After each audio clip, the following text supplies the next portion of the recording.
Hey everybody, welcome back to the channel. We are back with another episode of Daily Palantir. On today's show, we've got a lot to get into. Number one, a new Palantir partnership. We're bringing AI and LLMs to waste management. We've got to talk about that.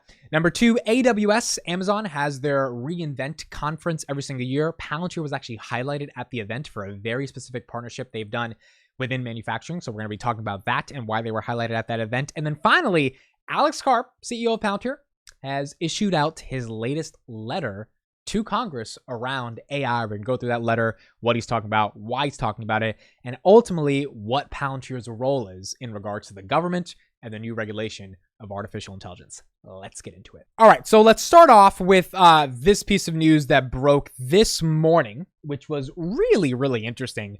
Plascred Circular Innovations, Inc. enhances logistics and operations with Palantir technology software in a strategic collaboration. Now, this is their website. For those that don't know what plascred.com is, I didn't know, I found out this morning.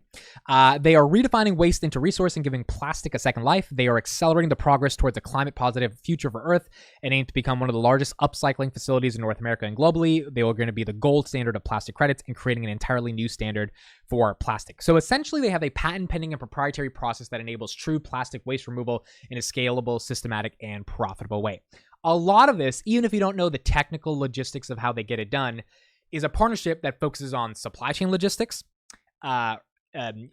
operational efficiencies, and ultimately optimizing waste feedback that allows the systems and their factories to know if they're making progress in being able to essentially get rid of plastic from the atmosphere in the way that they're trying to do it. A couple of stats from this press release that I thought was really interesting. The Maximus facility is designed to produce approximately 2,000 to up to 10,000 barrels a day of zero sulfur green condensate and remove approximately 300 up to 1,300 metric tons a day of plastic waste from the environment while using minimal energy.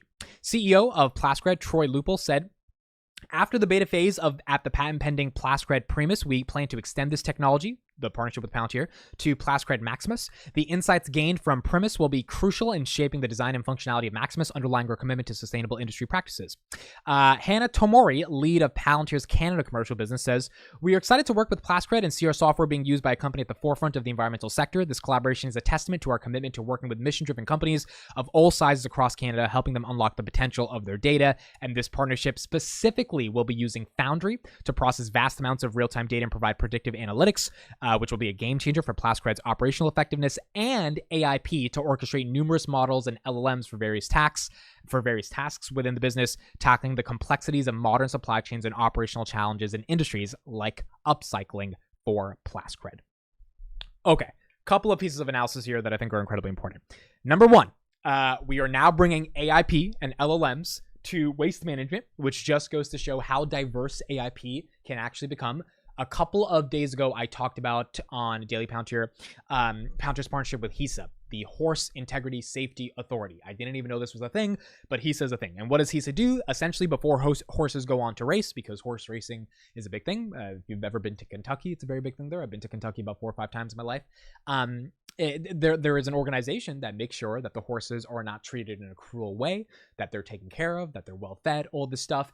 And apparently, just like where a lot of industries we're seeing in terms of how they're going into the next decade, there's a lot of data to be able to operationalize and manage when it comes to something like making sure that horses are taken care of.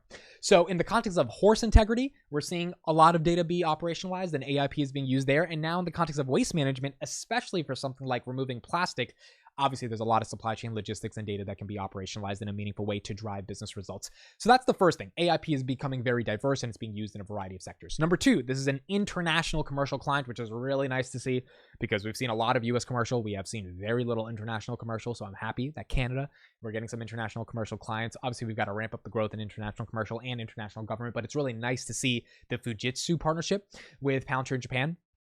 That was last week. So that was an international commercial expansion of the partnership. And now we're getting a new international partnership with Plascred for Canada.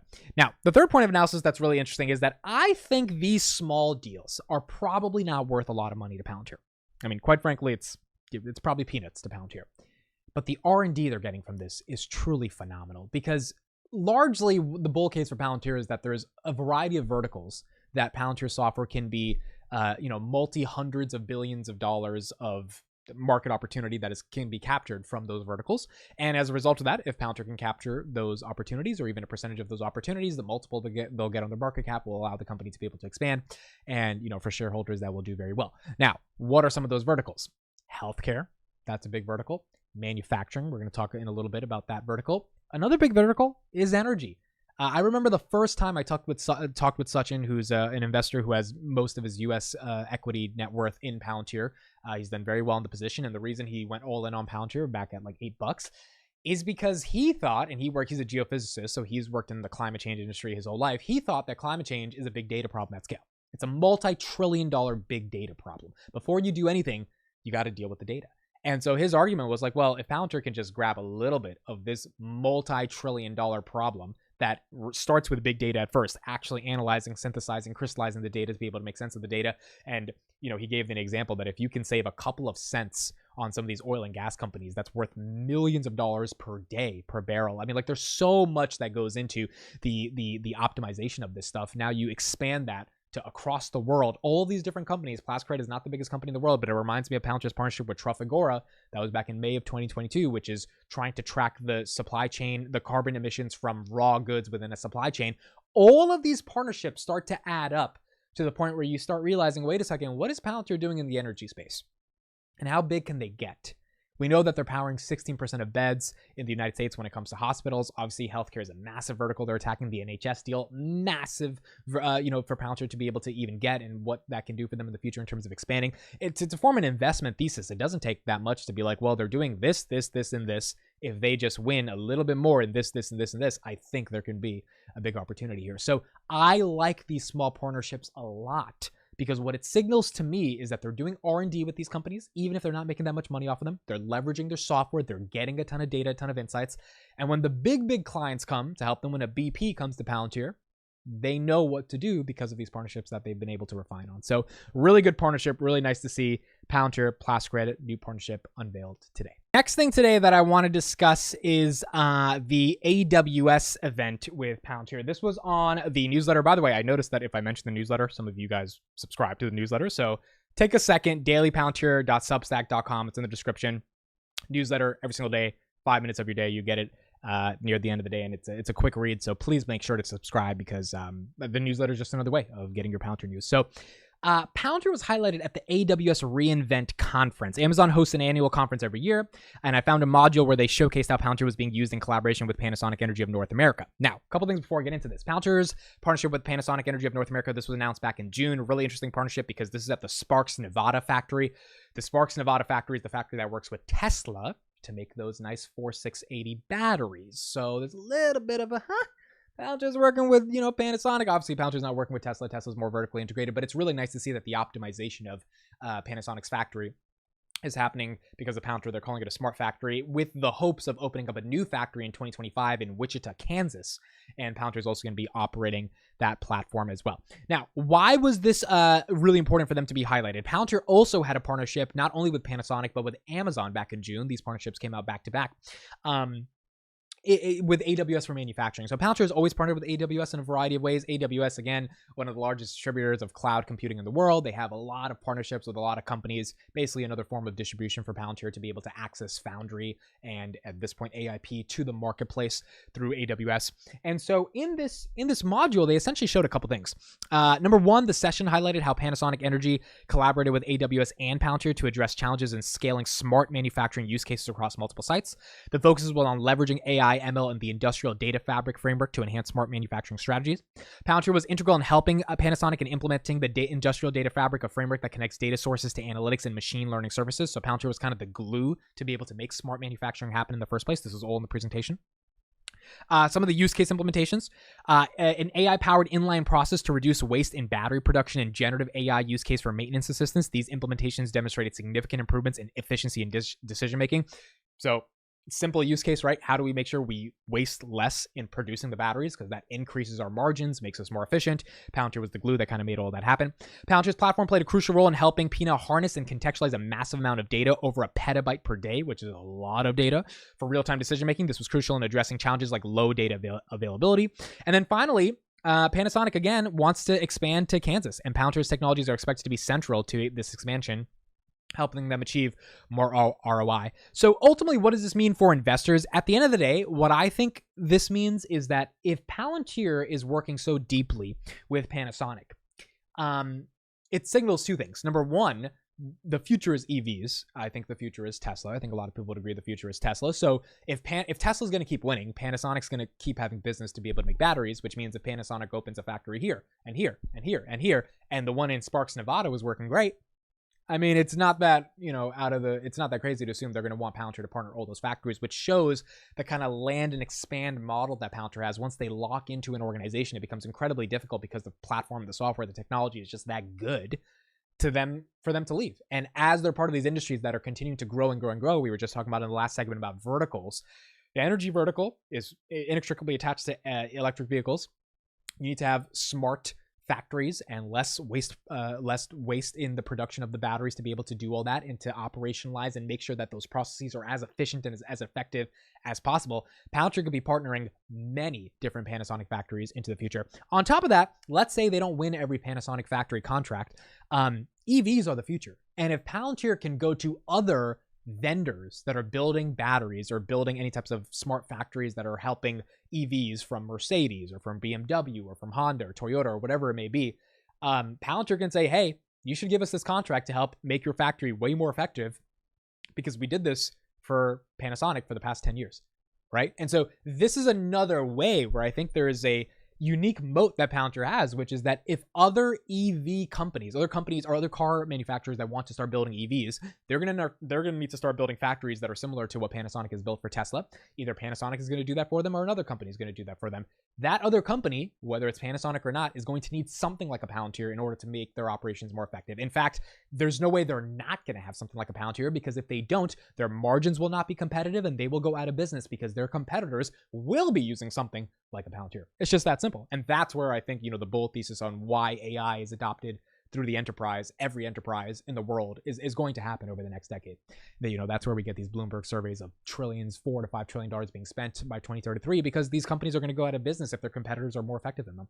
So if that's the case, either Palantir gets those contracts or Palantir shows to some of these other companies why they should get this contract because of their work that they've been able to do with Panasonic. I think this is really, really an interesting way for Palantir to leverage what they're doing in this space. They don't have a ton of manufacturing contracts, but they've got a big one with Panasonic. And I think this presentation, this module that they did at Amazon's event, the whole point was to show that, hey, if you're a company like Panasonic that's using AWS for your data storage and compute, and now you need the abstraction layer, the ontology, the data analytics to be able to make sense of all the data that you're storing on AWS, which is where Palantir comes in.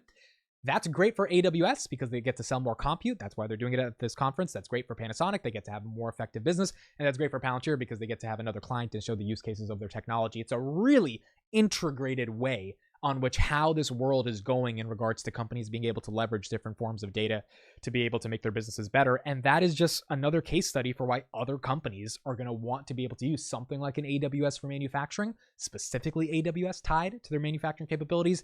But you can't just use AWS. You need that third party that helps you create everything, put everything together, that glue, which is Palantir. And AWS has no problem giving that props to Palantir because as much as they want to build AIP competitors, they know that they can't do that. They know that's not their business. They know that they want to sell compute. So this is why I think it was a really good partnership to showcase at the conference. And hopefully, this conference, I'll leave the link down below if you want to watch the full 30 minutes of it, is indicative to other customers that are potentially thinking of using Palantir on AWS for manufacturing.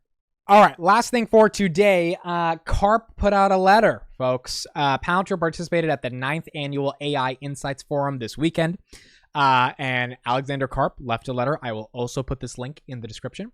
So I'm not going to read the entire letter. It's a full 5 pages. You guys can read it yourself. But quick summary of the letter. Karp emphasized the transformative potential of AI in improving national security and defense. Obviously, he's talked about this for a long time.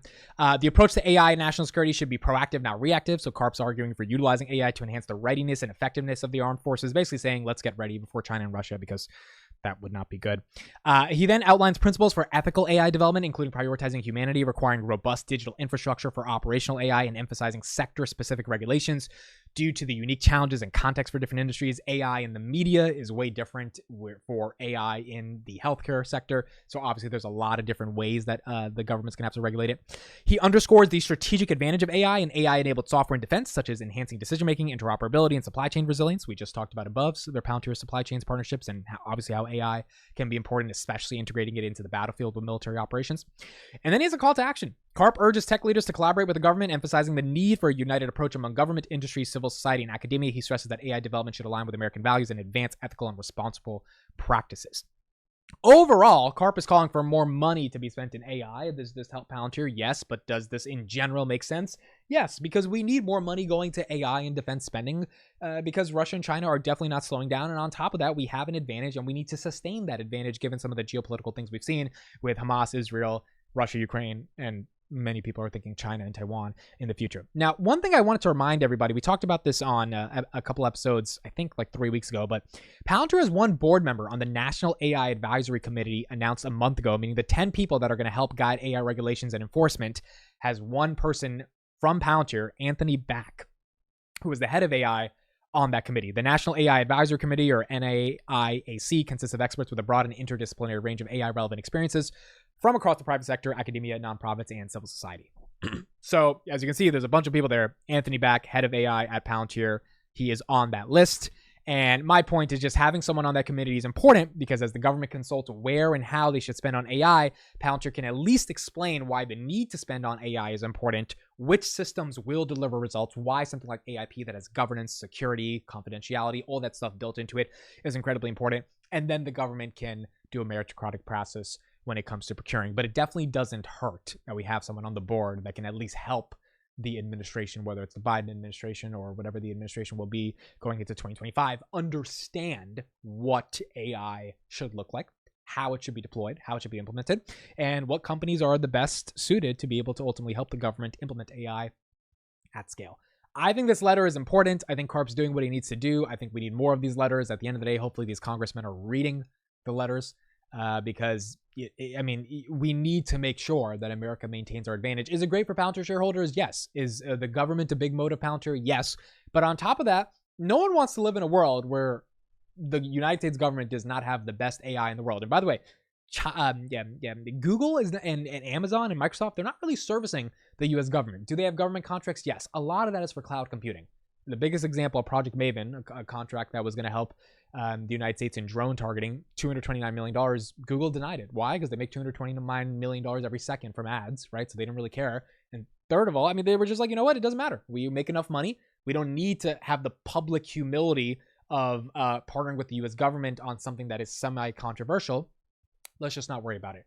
Palantir took that as an opportunity to do a ton of R&D, be able to win those contracts. And that's why I think Palantir deserves those contracts over any other company, because when every company denied the government the ability to work with them, Palantir had their values and said, no, we're going to work with the government and we're going to actually be able to make sure the government has good products. So at the end of the day, I think AI obviously has to work in the government in a meaningful way, or else we're going to get left behind. And it seems like Palantir is the perfect company to be able to do that. All right, that's it for me. Thank you guys so much for listening, watching. Let me know what you think about Palantir's partnership with Panasonic, Plascred, and this new letter that Alex Karp put out. And also, please, if you're not subscribed, dailypalantir.com/subscribe, free email newsletter every day on Palantir. Thank you guys. I will see you on the next one.